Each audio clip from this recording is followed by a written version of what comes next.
Amém, irmãos? Muito boa noite, vamos estar orando pela palavra. Senhor, te agradecemos por mais um dia na tua casa, te agradecemos por tua boa palavra, pedimos que o Senhor venha com o teu poder e com a tua graça, edificando a tua igreja e me capacitando, Senhor, a transmitir a palavra com graça, de maneira bíblica. No nome de Jesus, amém. Amém, irmãos? Vamos ao nosso texto base, livro do Êxodo, capítulo 1. Antes de ler o texto, vamos fazer uma pequena introdução do livro. Veja, nós estamos falando de um livro que foi escrito há 3.500 anos atrás. Esse livro aqui foi escrito aproximadamente entre 1440 a.C. e 1400 a.C. Qual que é o objetivo dele? Veja, quando Deus dá os mandamentos, ele fala: eu sou o Deus que te tirou da terra do Egito. O que acontece?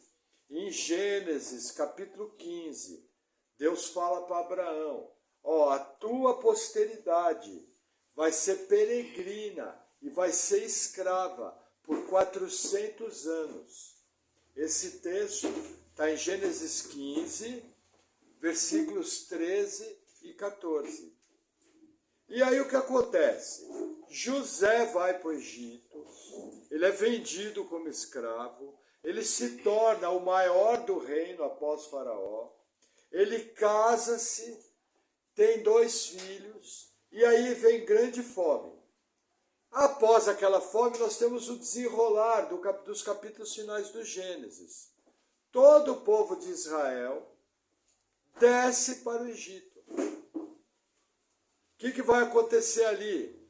Todos os patriarcas vão morrer no Egito.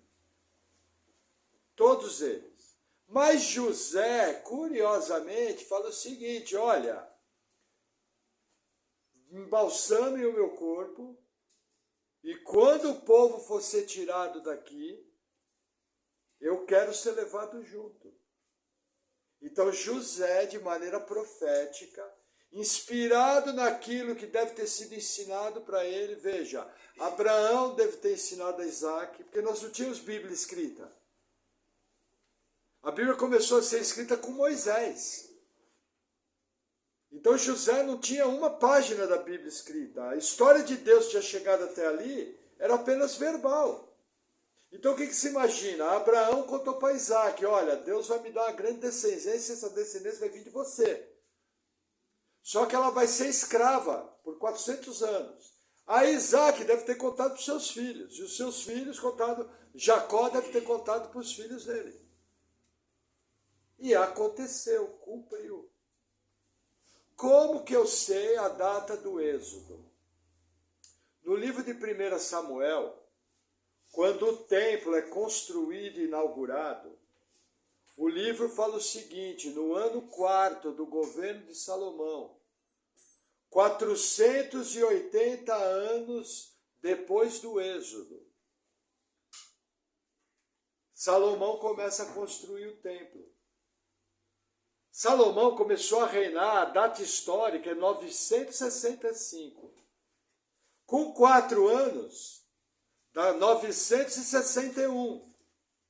Menos 480 me dá o ano base de 1440, para a época do Êxodo. Lógico, essa data é um pouco aproximada, pode ter 3, 4 anos para lá, 3, 4 anos para cá, 10 anos para lá, 10 anos para cá, mas é considerada na história uma data exata. E isso é muito importante, por quê? Por causa que na arqueologia, muitas coisas que estão no livro do Êxodo, elas vão estar aparecendo e tem que fechar com essa data. Entenderam? Outra data que eu tenho importante: Jefité, o grande juiz, entendeu? Que foi um grande combatente. Num dos seus discursos, em Juízes capítulo 11, versículo 26, ele fala o seguinte: que aquela terra já era do povo de Israel há 300 anos. E aí nós temos a datação de Jefité. Sabe aquele que sacrificou a filha, consagrou ela? Nós entendemos que ela fez um voto de virgindade, não teve filhos. Esse mesmo Jefité. Jefité é da data de 1100. 1100 com 300 anos dá 1400. Bate com a mesma datação que está em 1 Samuel. Bate também com a datação da morte de José. José no Egito morreu aproximadamente 1805 a.C. Com 400 anos, bate outra data, 1405. Agora, o que você tem que entender? Essas datas são aproximadas. O calendário judaico é um calendário com anos de 360 dias. Nosso calendário é um calendário com anos de 365 dias e 1/4. Entendeu? Então, o que acontece?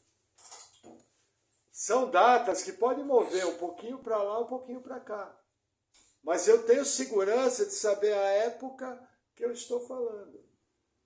E assim, para mim, que estava estudando o livro, o principal do livro é o quê? É o fato de ter sido profetizado a Abraão, que eles iam ser escravos por 400 anos. E de José ter profetizado, olha, eu quero que os meus ossos sejam levados para fora daqui. Isso aí é uma coisa, assim, sensacional. Amém? Então, vamos à exposição da nossa palavra. Livro do Êxodo, capítulo 1, versículo 1 diz assim: E estes, pois, são os nomes dos filhos de Israel, que entraram no Egito com Jacó. Cada um entrou com sua casa: Rubem, Simeão, Levi e Judá, Issacar, Zebulon e Benjamim, Dan e Naphtali, Gade e Áser. Todas as almas, pois, que procederam dos lombos de Jacó foram 70 almas. Porém, José estava no Egito. Fazer uma pausa aqui. O que acontece? Aqui tem um texto que é muito discutido. Mostra que 70 almas entraram no Egito. Isso está em todos os textos hebraicos. Só que Estevão, um do primeiro mártir da fé cristã, quando estava diante do Sinédrio, ele fala que entraram no Egito 75 almas. E o Êxodo fala de 70. E aí, aqueles que querem desacreditar a Bíblia, eles falam, ó, tá vendo? A Bíblia tem contradições. E é importante você saber sobre isso, porque são perguntas certeiras. Se você não sabe a resposta, sua fé pode até balançar. A resposta é extremamente simples. Em 250 a.C., 270, houve uma tradução da Bíblia para o grego, a chamada versão dos 70, a Septuaginta. Nessa versão, os sábios judeus que moravam no Egito, eles traduziram por 75 almas. Existem alguns motivos. Primeiro, a cultura da época não ligava para a precisão de números. Então, se ele falasse 70, 72, 73, menos de 80, mais de 70, 75, não importava, porque naquela cultura essa diferença não era relevante. Mais ou menos aquilo lá que você fala. E aí, como é que foi o aniversário? Rapaz, todo mundo foi no aniversário. Você está dizendo que todo mundo foi no aniversário? 8 bilhões de pessoas? Não está dizendo, você está falando que todos aqueles que você conhecia foram. Por que você não está preocupado em numerar? Esse é o primeiro motivo. Segundo motivo, os 70 consideraram as seguintes pessoas: Jacó, que não está na lista, José, que não está na lista, Efraim e Manassés, e seus descendentes. Aí dá 75 certinho. Essa é a diferença. Só que quando o Êxodo foi escrito, ele foi escrito 1.200 anos antes da versão dos 70. E eles não puseram nem Jacó, nem José, nem Efraim, nem Manassés. Tanto é que Efraim e Manassés vão se tornar tribos. Nunca vai ser chamada a tribo de José. A tribo de José só aparece, se eu não me engano, em um texto bíblico, em Apocalipse, capítulo 7, do 1 ao 14, quando fala dos 144 mil. Lá tem tribo de José. É a única lista que aparece a tribo de José. Mas é importante você saber essa diferença, porque se um dia te perguntarem, tá vendo, tem mentira da Bíblia, não. Entra José, entra Jacó, Efraim, Manassés. Alguns dizem que entra a esposa de José. E outros dizem que entra a descendência de Efraim e Manassés. Não importa, mas aí a conta fecha. Amém? Agora, nós vamos ver o motivo. Por que Êxodo começa com essa pequena genealogia? O que Deus está querendo mostrar? Deus vai nos mostrar mais um cumprimento profético. Versículo 6. Faleceu José e todos os seus irmãos e toda aquela geração. E os filhos de Israel frutificaram, aumentando muito, e multiplicaram-se, e foram fortalecidos grandemente, de maneira que a terra se encheu deles. O que acontece aqui? Deus prometeu para Abraão, farei uma grande nação. Para vocês terem uma ideia, essa palavra frutificar, se multiplicar, ela é a mesma palavra usada para enxame. Enxame de abelha, enxame de gafanhoto, enxame de insetos. Essa palavra só é aplicada para seres humanos na Bíblia em 2 textos. Nesse aqui, e quando Noé sai da arca, e Deus fala, olha, multiplicar e encher a terra. Nos demais textos da Bíblia que essa palavra aparece, ela aparece apenas para enxame de insetos. O que o escritor bíblico, Moisés, de maneira inspirada, está nos mostrando? Deus cumpriu a promessa. O salmista mostra o seguinte, que o povo se multiplicou dessa forma por um milagre de Deus. Foi algo sobrenatural, inexplicável, porque veja, eles eram pobres, eles eram estrangeiros na terra. Os judeus, inclusive, na lei dos egípcios, algumas práticas eram abomináveis, como, por exemplo, cuidar de rebanho. Tanto é que eles viviam na terra de Gósen, a leste do Egito, que fica no caminho entre o Egito e a terra prometida. E por que eles moram naquela terra? Para não causar problema com os egípcios. Então Deus vem e de maneira milagrosa cumpre a sua promessa com Abraão. Terceira profecia feita. Normalmente, profecia na nossa cabeça é só para saber o CPF e o RG do anticristo. Mas essa profecia aqui é muito mais importante do que o RG e o CPF do anticristo. Entendeu? Porque mostra que Deus prometeu e Deus cumpriu. Amém? Vamos avançar mais um pouquinho, versículo 8. E levantou-se um novo rei sobre o Egito, que não conhecera a José. Aqui acontece um fato interessante. Nós sabemos mais ou menos quem deve ter sido esse faraó. Faraó não é nome, faraó é título. Mas, provavelmente, esse faraó aqui foi Ramsés. Por causa até de um dos nomes das cidades. Entendeu? Que era o faraó daquela época.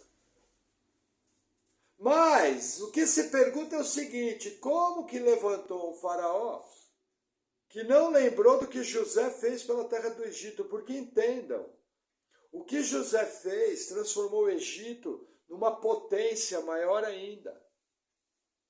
A partir de José, o Egito começa a exercer enorme influência na região. Seria mais ou menos a mesma coisa que Dom Pedro II fez aqui no Brasil. Não sei se vocês sabem, o maior governante que esse país já teve foi Dom Pedro II. E ele fez muita coisa boa para o país. Ele era um homem de visão, um homem bem preparado, que amava o nosso povo. Para vocês terem uma ideia, até hoje aqui na divisa de São Paulo com o Paraná tem uma trilha, trilha do telégrafo. Foi ele que fez há 150 anos atrás.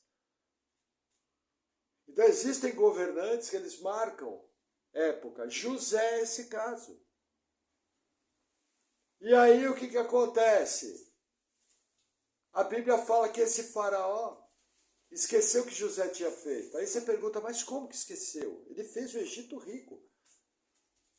A resposta é relativamente simples. Primeiro, já tinham se passado 400 anos. É muito tempo. Você lembra o que Pedro Álvares Cabral fez? Eu lembro só que ele parou o barco lá na Bahia e falou, foi descoberto o Brasil. Só isso. Então, o primeiro motivo é a distância. Segundo motivo, o que acontece? Na época de José, o Egito foi dominado por um povo chamado Ixos. Os Ixos, eles eram da mesma região de Abraão, da Mesopotâmia, lá perto da Babilônia, lá para o norte. E aí houve uma coisa chamada o Império Ixo. Dentro desse império, eles vieram tomando a região da Mesopotâmia, Babilônia, aquela região. Entraram na Terra Prometida, tomaram também. E vieram e tomaram o Egito. Como os judeus eram de raiz semita, descendentes de Sem, descendentes de Abraão daquela região, eles simpatizavam com os judeus. Por quê? Porque tinham práticas parecidas. Só que aí o que acontece? O Egito conseguiu reexpulsar os Ixos. E um faraó, eu não anotei o nome dele, depois eu vou anotar, ele instaurou a 18ª dinastia egípcia. E aí o que acontece? Veja, você tem um povo que vem da mesma região do seu antigo inimigo. Você não vai olhar aquele povo com bons olhos. Vamos imaginar o seguinte, que o Brasil foi dominado pela Bolívia. Só que no Brasil moravam os peruanos. E aí o Brasil consegue expulsar os bolivianos, mas os peruanos são um povo enorme no meio. Como é que você ia olhar um povo que era vizinho do outro? É o mesmo exemplo.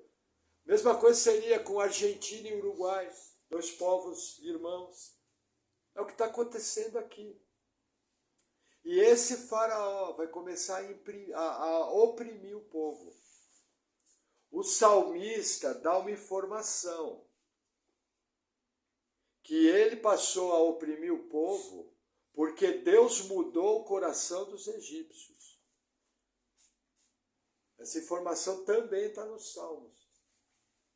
Entendeu? E aí vamos ver o que vai acontecer. Versículo 9. O qual disse ao seu povo, eis que o povo dos filhos de Israel é muito, e mais poderoso do que nós. Eia, usemos de sabedoria para com eles, para que não se multipliquem. E aconteça que, vindo guerra, eles também se ajuntem com os nossos inimigos, e pelejem contra nós, e subam da terra. Esse faraó cisma com o povo. E por que ele cita em havendo guerra? O modo de invadir o Egito é vindo do leste. Para vir do leste, tinha que passar pela terra de Gósen. O que o faraó olhou e falou, peraí, se vier nos invadir da onde os Ixos vieram, eles vão passar pela terra de Gósen. Esse povo é mais numeroso do que nós. Vai se juntar com o inimigo e nós vamos perder o poder. Agora, veja, Tiago, irmão do Senhor, fala que a sabedoria mundana, ela é diabólica. Dando uma visitada no Novo Testamento. Essa sabedoria que o livro do Gênesis dá para esse faraó, que esse faraó fala, agimos com sabedoria, é uma sabedoria diabólica. E eu vou te mostrar por quê. Olha o que ele vai fazer. Versículo 11. E puseram sobre eles maiorais de tributos, que para os afligirem com suas cargas, porque edificaram a Faraó cidades armazéns, Pitom e Ramessés.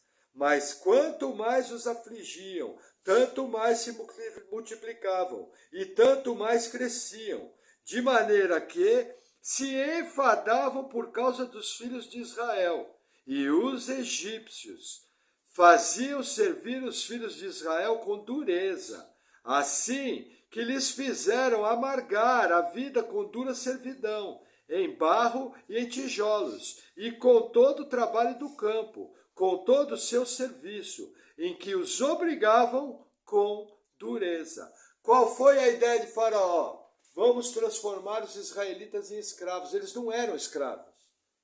Eles trabalhavam para os egípcios, sim. O que eles faziam? Trabalhavam nas casas, trabalhavam nas terras, trabalhavam nas plantações, trabalhavam na pecuária.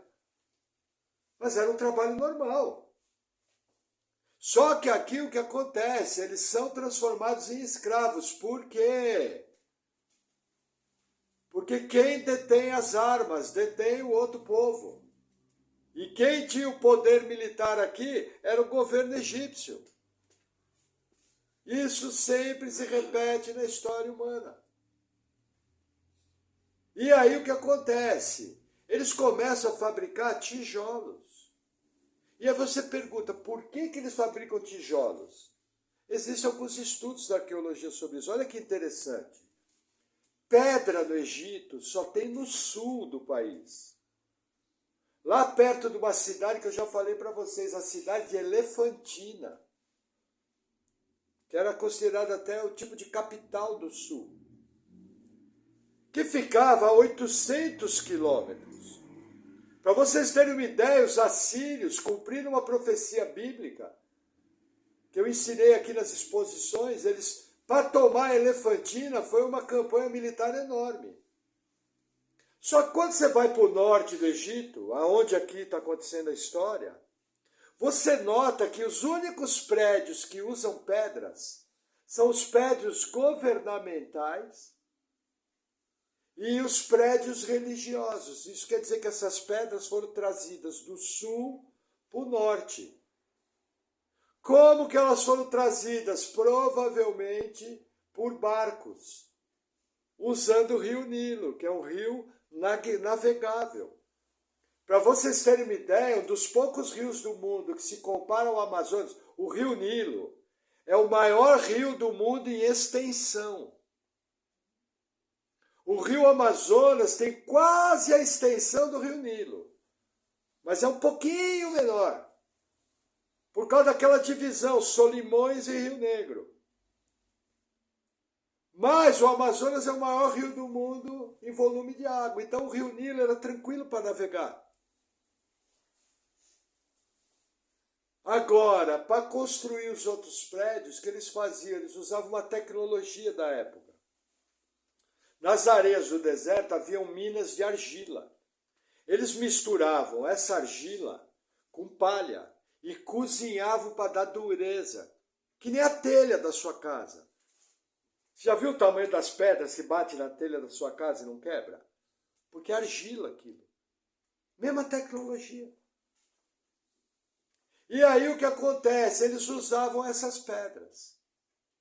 O historiador do primeiro século, Flávio Joséfo, diz que os israelitas construíram inclusive algumas pirâmides. Não temos certeza, mas é uma informação extra-bíblica, pode ser. Então eles saíram daquele trabalho normal para começar a trabalhar no pesado, porque a população do Egito também era grande. O que o faraó pensou? Falou, vou botar essa turma para trabalhar, que eles à noite não vão ter força nem para namorar. E aí o povo vai parar de crescer. É bem essa a ideia dele. Entendeu? Faz até sentido. Entendeu? Muito cansado, chegava em casa, deitava e dormia. Mas Deus tinha dado uma profecia de que o povo ia se multiplicar. E aí vamos ver o que aconteceu. Versículo 15. E o rei do Egito, isso. E o rei do Egito falou às parteiras das hebreias, das quais o nome de uma era Sifrá e o da outra Puá. Deixa eu fazer uma pausa rapidinho aqui. Sifrá e Puá quer dizer algo como alegria e luz. Tá? Provavelmente elas eram as chefes das parteiras. Por quê? Porque a população era muito grande, duas não dariam conta. Então, provavelmente elas tinham um cargo de confiança. O fato até delas comparecerem diante de Faraó é que elas não eram qualquer uma. E aí Faraó procura elas. E olha o que ele vai falar. Olha como a sabedoria dele era diabólica. Versículo 16. E disse: quando ajudardes a dar à luz as hebreias, e as virdes sobre os assentos, se for filho, matai-o, mas se for filha, então viva. As parteiras, porém, temeram a Deus, e não fizeram como o rei do Egito lhe dissera. Antes, conservavam os meninos com vida. Então, o rei do Egito chamou as parteiras, e disse-lhes: por que fizestes isso, deixando os meninos com vida? E as parteiras disseram a Faraó: é que as mulheres hebreias não são como as egípcias, porque são vivas, e já têm dado à luz antes que a parteira venha a elas. Qual que era o plano de Faraó? Faraó tinha um plano dissimulado. O que acontece? A arqueologia nos mostra, esse texto aqui, quando as mulheres se assentarem, a posição que as mulheres egípcias ganhavam nenê era sentada,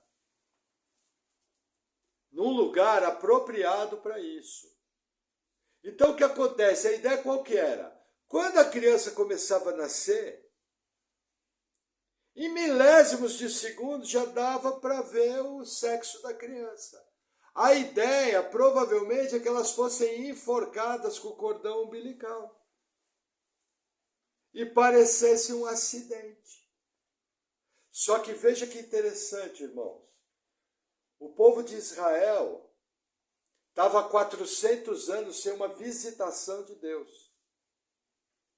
O último grande mover de Deus tinha sido com José. Mas o povo não deixou de temer a Deus. Sem Bíblia,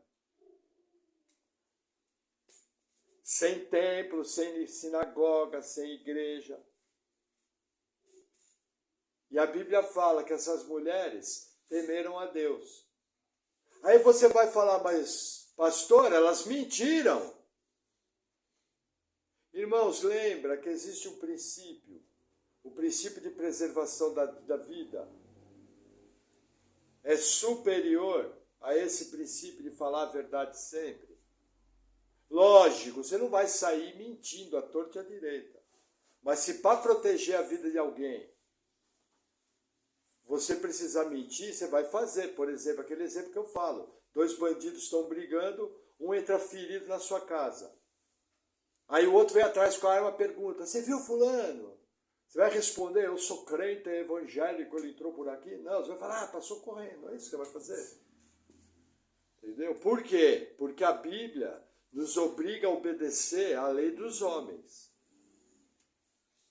Somente nos casos que não é contrário à lei de Deus. E os mandamentos que Deus vai dar, Gênesis 20 fala: não matarás. Não matarás ali é não assassinarás. Ah, mas o pastor não falou que eles não tinham Bíblia?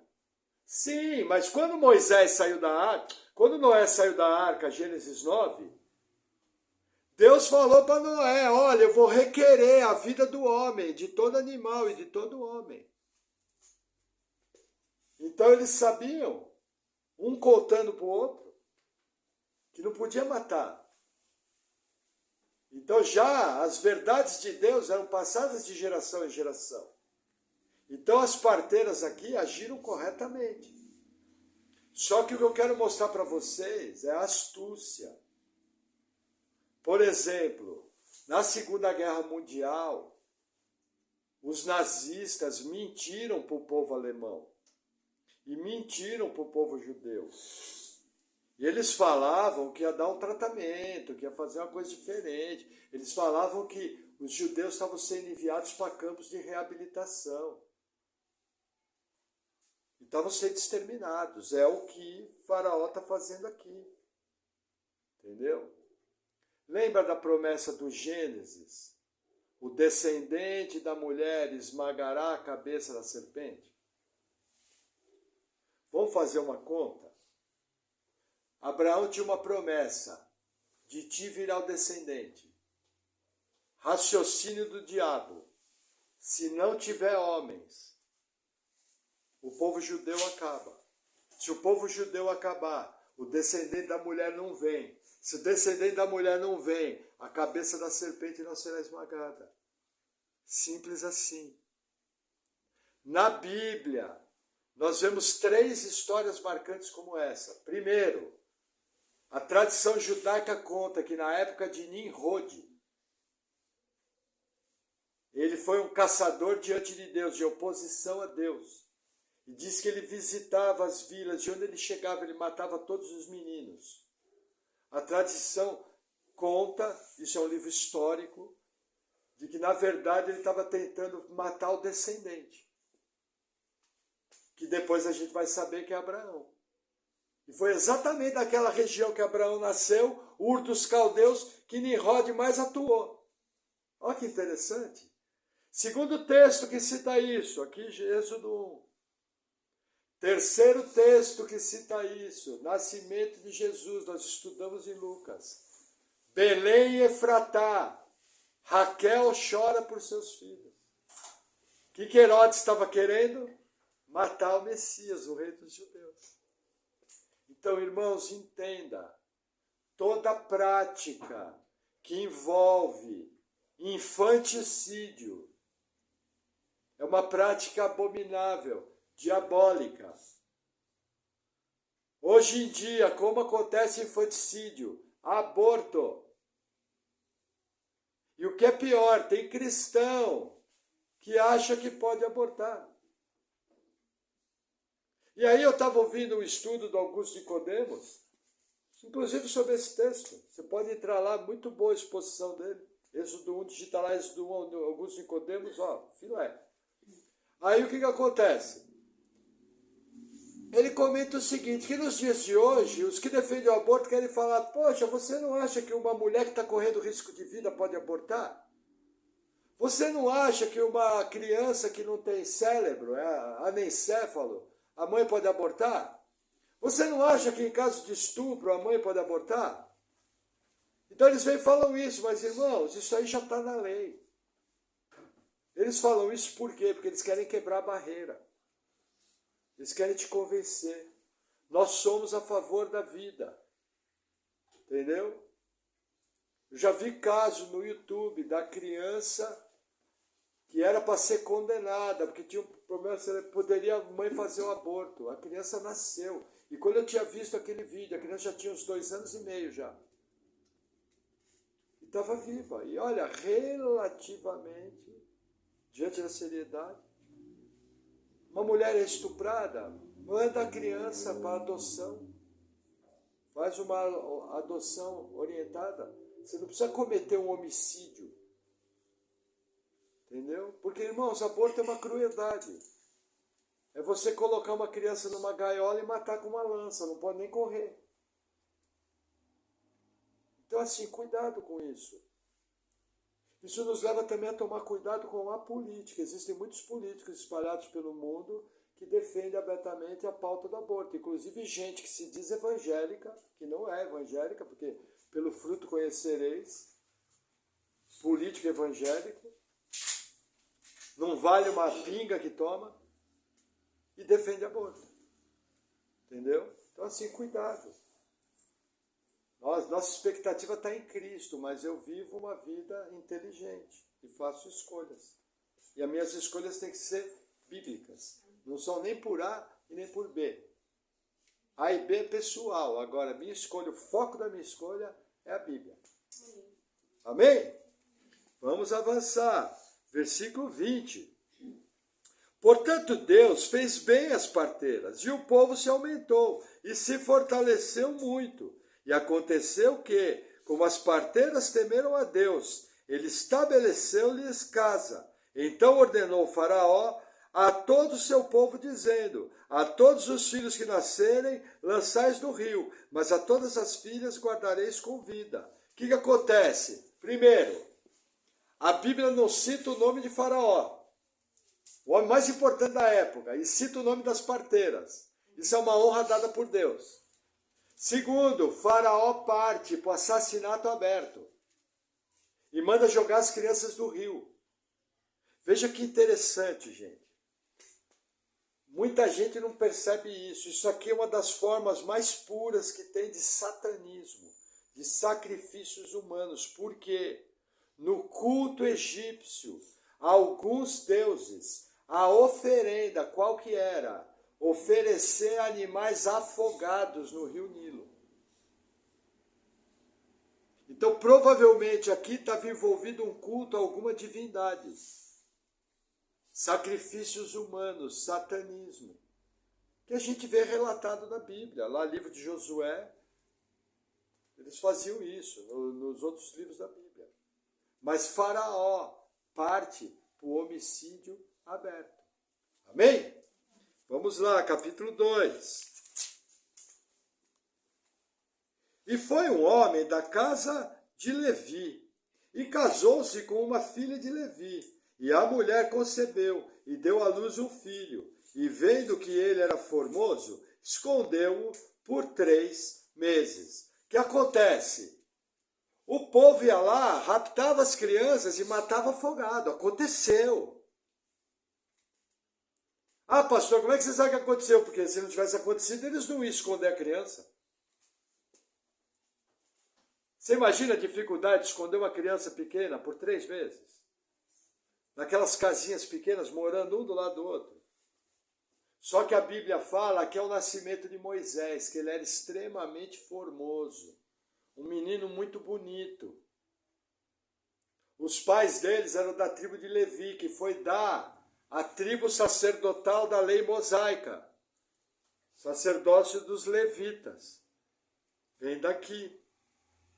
E aí a narrativa continua. Versículo 3.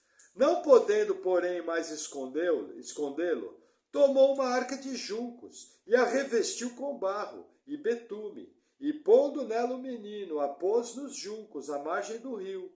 E sua irmã postou-se de longe, para saber o que lhe havia de acontecer. Olha a estratégia. Provavelmente isso aqui, irmãos, foi inspirado por Deus. Porque ela faz um cesto de junco, junco tinha muito na beira do Egito, do rio Nilo, impermeabiliza com betume, com barro, coloca o menino e solta no rio. Só que aí sua irmã, que nós vamos saber o nome dela mais à frente, Miriam, irmã mais velha, vem vindo junto para ver o que vai acontecer.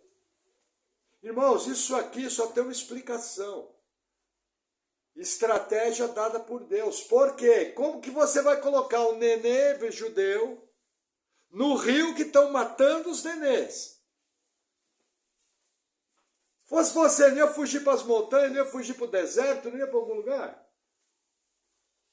Com certeza isso aqui foi uma estratégia. Porque não é lógico.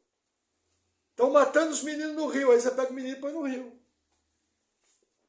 Então aqui você entende, foi uma estratégia dada por Deus. Nós só vamos compreender isso versículos à frente. Olha que interessante. Versículo 5.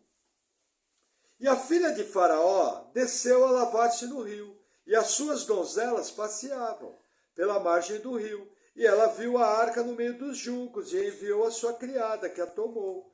E abrindo-a, viu ao menino, e eis que o menino chorava. E moveu-se de compaixão dele, e disse: dos meninos dos hebreus é esse.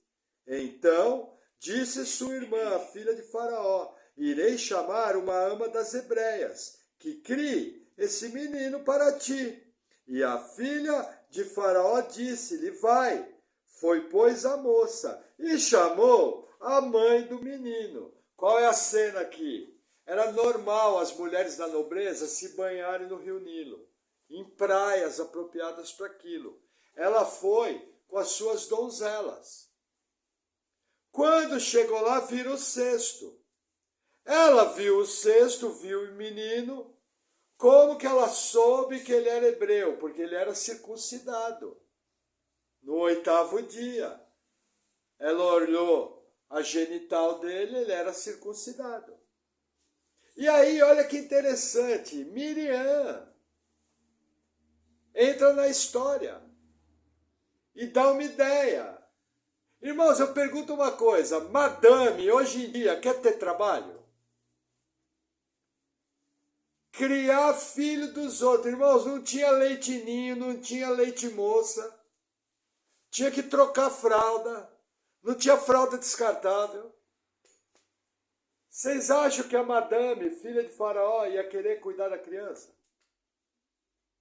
Mas aí entra Miriam, provavelmente inspirada por Deus. E ela fala, olha, eu vou arrumar uma ama para ele, o que você acha? Na hora, fechou, menino bonito, vou adotar ele e ainda não vou me incomodar para criar. E aí o que Miriam faz? Vai buscar a mãe de Moisés. E numa estratégia dada por Deus, num milagre executado por Deus, agindo Deus, quem impedirá?